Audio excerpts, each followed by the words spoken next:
Hey guys, Itai from Blue Room Studios here. Are recording studios still relevant in 2026? Because if you think about it, home studios have never been better.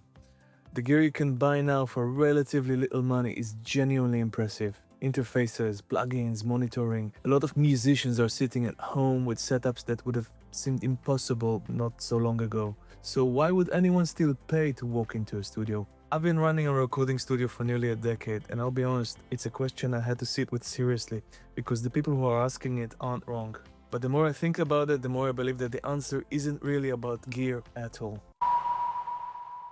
The one thing home studios offer that professional studios genuinely can't compete with is freedom. Your setup is there at midnight when the idea hits you, and there's no booking, no clock, no awareness that every hour costs something. And between us, this is the real advantage, and I don't want to dismiss it. Creativity doesn't always arrive on schedule, and sometimes you need to sit with something for a week, and sometimes the breakthrough happens at midnight or at 2 a.m. or 2 o'clock in the afternoon.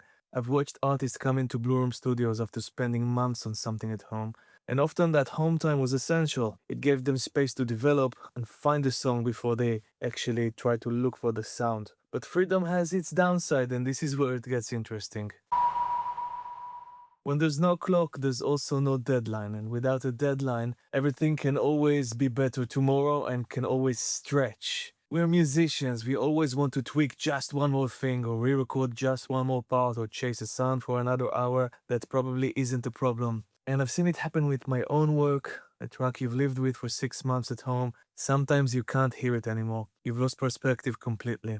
And there's something that happens in professional studios that I don't think is really getting talked about enough. It's decision time. When you know you have 3 hours to get a take, you stop second guessing and you have to commit. And sometimes those are the best takes, not because the pressure is comfortable, but because it cuts through your noise. The limitations becomes the thing that gets you across the line. When people imagine what a professional recording studio offers, they usually think better gear.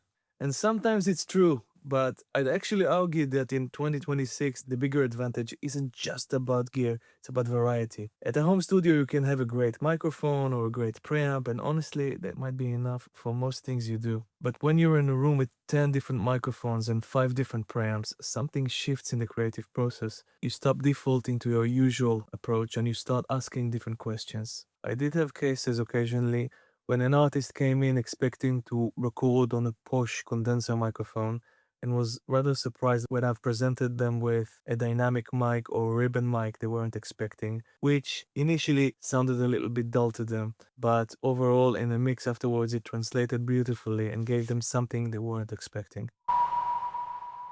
The other thing that genuinely matters is the room itself. A well-treated home studio can produce excellent results, and I never argue otherwise. But rooms can be sneaky. Something can sound fine on the surface and still giving you that misleading information. Frequency buildings in corners or low end that sounds full but isn't translating. Mixed decisions made around the room's problems rather than the recordings. For organic instruments, specifically like drums, acoustic guitars, live recordings, the room isn't just a container, it's a part of the sound, and you can't fix that in post if you don't capture it right to begin with. That's still something that a professionally designed space gets right in the most way that most home setups can't.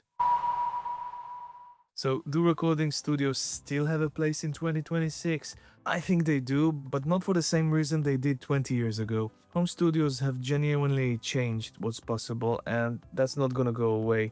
The barrier to making great sounding music at home has never been lower. But what I've noticed is that after 2 decades of working in recording studios is that artists who do their best work tend to move between both worlds. They use the home studio setup for freedom and experimentation and late night ideas, and then they come to the studio when they need the commitment, the variety, a room that tells them the truth, or just to finish up their ideas. I'd be curious where you land on this. Do you think professional studios are still worth it, or has the home studio era made them redundant? Feel free to hit me up in the comments below and let me know your opinion. Feel free to like, subscribe and share and make this channel big. Thank you very much. Bye.